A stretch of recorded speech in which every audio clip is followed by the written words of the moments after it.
अस्सलाम वालेकुम।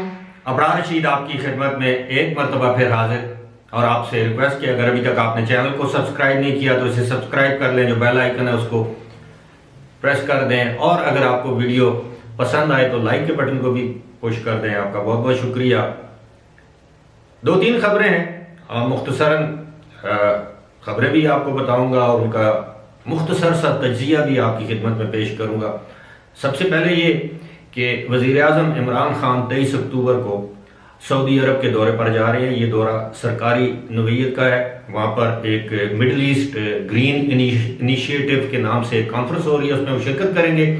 ये कॉन्फ्रेंस जो है वो सऊदी अरब के जो वली अहद हैं मोहम्मद बिन सलमान, वो इसका इनेकाद कर रहे हैं और उन्हीं की दावत पर वज़ीर-ए-आज़म पाकिस्तान वहाँ पर जाएंगे। अभी तक ये मालूम नहीं कि कितने दिन का दौरा है, लेकिन ज़राए ने बताया 2 से 3 दिन का ये दौरा होगा।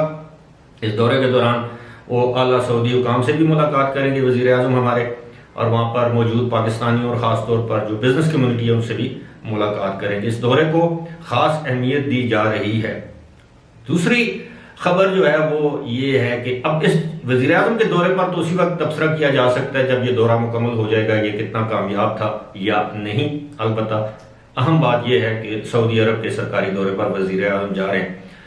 दुनिया ने सुख का सांस लिया था कि कोरोना वायरस की वबा जो है वो कम हो रही है, और अब एक मरतबा फिर चाइना के मुतअद्दिद सूबों में लॉकडाउन कर दिया गया है। सैकड़ों की तादाद में फ्लाइट्स को कैंसिल कर दिया गया है, एयरपोर्ट्स को बंद कर दिया गया, स्कूलों को बंद कर दिया गया, मार्केट्स को बंद कर दिया गया, यानी कम से कम 6 सूबों में लॉकडाउन कर दिया गया है। उसकी वजह यह बताई गई है कि जनाब कि चाइना में सयाहों का एक ग्रुप वहां पर आया था, उसमें कुछ चीनी भी शामिल थे जो उनसे मेल जोल किया, और उसके बाद चीनी बाशिंदों में कोरोना वायरस की जो है वो मौजूदगी का इंकशाफ हुआ, जिसके बाद हिफ्ज़ तकद्दुम के तौर पर ये इक़दाम उठाए गए और एयरपोर्ट्स को बंद किया गया। और ये सारा कुछ हो रहा है चाइना के शुमाली या शुमाल मगरबी सूबों में, जिसमें मंगोलिया के इलाके भी शामिल हैं। उम्मीद है चाइना जल्दी इस वबा को कंटेन कर लेगा। अगर एक मरतबा फिर चाइना से वबा ने सर उठाया तो आप समझ सकते हैं कि आने वाले दिनों में ये कोरोना वायरस के फैलाव में एक इजाफे का सबब बन सकता है, और ये दुनिया के लिए अच्छी खबर नहीं होगी। जबकि पाकिस्तान समेत दुनिया के बेशुमार ममालिक में वबा दिन ब दिन ख़त्म होने जा रही है। बिल्कुल अगर ख़त्म नहीं होगी, लेकिन कमी इसमें ज़रूर वाक़ई हुई है, क्योंकि अब ऑस्ट्रेलिया ने जो तकरीबन 20 माह से मुकम्मल तौर पर लॉकडाउन में था, अब ऑस्ट्रेलिया को जाने और आने वाली अपनी जो कौमी उनकी एयरलाइन है कंटस, उसको भी परवाज़ें शुरू करने की हिदायत कर दी है, या कंटस अब परवाज़ें शुरू कर देगी। अब आते हैं एक ऐसे इशू की जानब जिसकी जानब मेरी तवज्जो मबजूल करवाई हमारे एक फॉलोअर ने, और जाहिर है मैं उनका जिक्र नहीं करूंगा, वो किसी की शनाख्त इस ऐसी सिचुएशन में जाहिर नहीं करनी चाहिए, लेकिन चूंकि वो रेगुलर व्यूअर हैं हमारे चैनल के, तो उनकी खिदमत में मैं ये अर्ज करूंगा, और बहुत से लोग इस चीज़ से इस्तेफादा कर सकते हैं। मामला ये है कि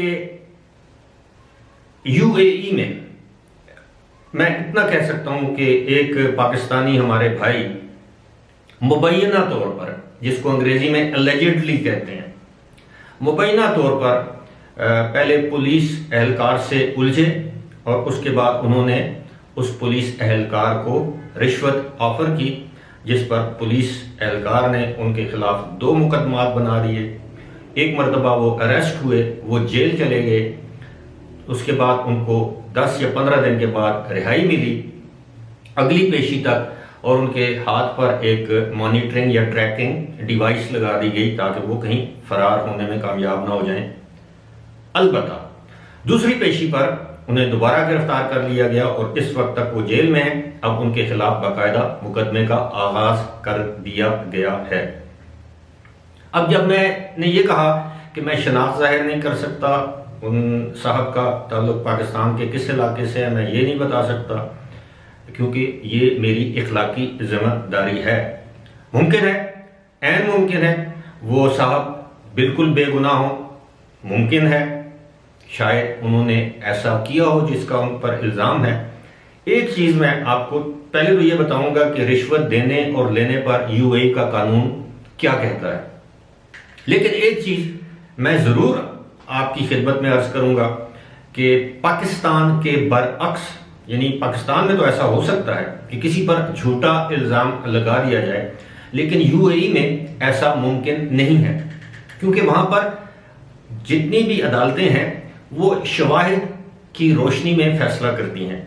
और अगर किसी पुलिस वाले ने उलझने का, उन साहब से उलझने का इल्जाम उन पर लगाया है या रिश्वत ऑफर करने का इल्जाम लगाया है, तो जाहिर है उस पुलिस वाले के पास कोई ना कोई सबूत होगा, एविडेंस होगा, उसके कोई गवाह होंगे। मुमकिन है इस सारे मामले को किसी कैमरे की आंख ने जो है वो महफूज कर लिया हो।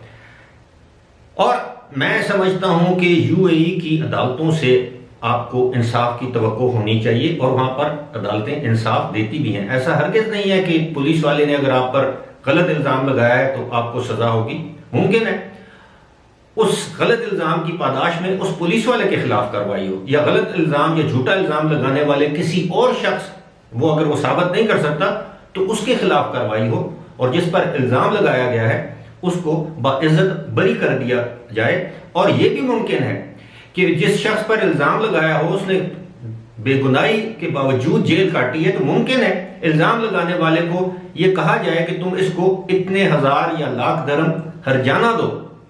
लिहाजा अब मैं आता हूं कि यूएई का कानून रिश्वत के हवाले से क्या कहता है। ये फेडरल लॉ है उनका, यानी वफाकी कानून है जो तमाम यूएई की जो 7 की 7 एमिरेट्स हैं उनमें ये नाफिजुल अमल और लागू है। अब वो कानून क्या कहता है कि अगर कोई भी शख्स, ख्वाह वो अमीराती हो, टूरिस्ट हो या रेजिडेंट हो, वो किसी भी ऑफिशियल को, किसी भी सरकारी एहलकार को, चाहे वो पुलिस वाला है, किसी और सरकारी महकमे का एहलकार है, उससे कोई फेवर लेने के लिए, कोई फायदा या मुफाद उठाने के लिए उसको रिश्वत की ऑफर करता है, तो उसके लिए, और ये इल्जाम साबित हो जाता है, तो उसके लिए 5 साल कैद सजा है। और ये 5 साल तक की सजा है, 1 साल से ये कम नहीं हो सकती। 1 और 5 साल के दौरानिए की सजा आपको हो सकती है। और अगर आप गैर मुल्की हैं, वहां पे रेजिडेंट हैं कानूनी तौर पर या गैर कानूनी तौर पर, तो सजा के खत्म होते ही आपको डिपोर्ट कर दिया जाएगा आपके अपने मुल्क में। अब ये तो होगी सरकारी, जिसमें पुलिस वाले भी आते हैं। अब कार्य सरकार में मुदाखलत, अगर आप किसी पुलिस वाले से उलझ जाते हैं, झगड़ा करते हैं, उसका गिरबान पकड़ लेते हैं, हाथ पकड़ लेते हैं, या उसको कानूनी कार्रवाई से रोकते हैं, तो उसके लिए अलग से सजा है, वो भी 1 साल से 5 साल तक हो सकती है।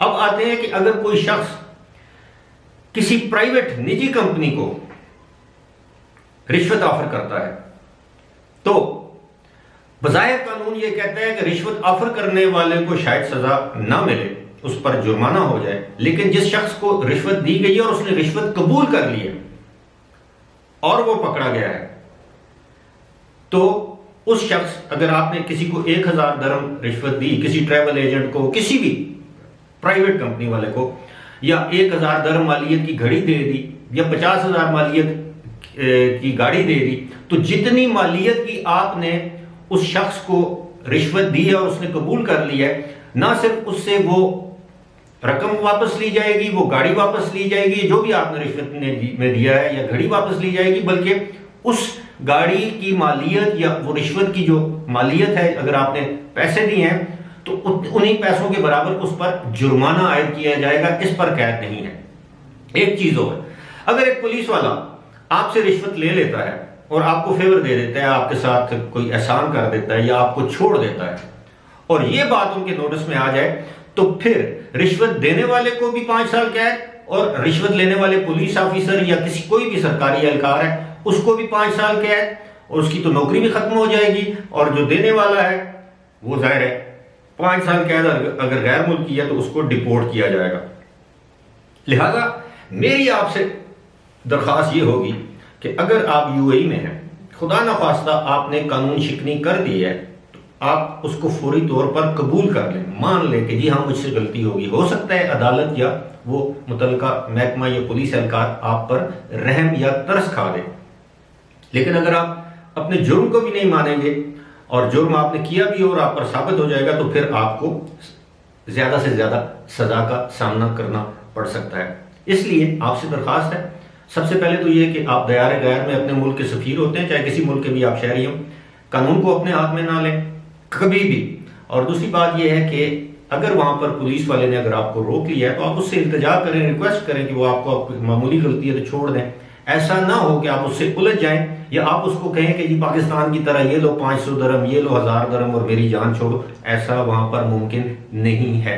लिहाजा इस तरह की गैर कानूनी हथकंडों से, गैर कानूनी बातों से, इकदामात से मैं जाती तौर पर समझता हूं आप गुरेज करें, ताकि आपके मुल्क का नाम वहां पर बदनामी की बजाय आपके मुल्क का नाम रोशन हो। और उस मुल्क, जरूरी नहीं यूएई, जिस मुल्क में भी आप रहते हैं, चाहे आप टैक्सी ड्राइवर हैं, दुकानदार हैं, वेटर हैं, शॉप ओनर हैं, आप बाइक राइडर हैं, आप अपने इखलाक से दूसरे को मुतासर करेंगे तो सिर्फ आपकी इज्जत में इजाफा नहीं होगा, आपके मुल्क की इज्जत में भी इजाफा होगा। फिलहाल इसी के साथ मुझे दीजिए इजाजत। खुदा हाफिज।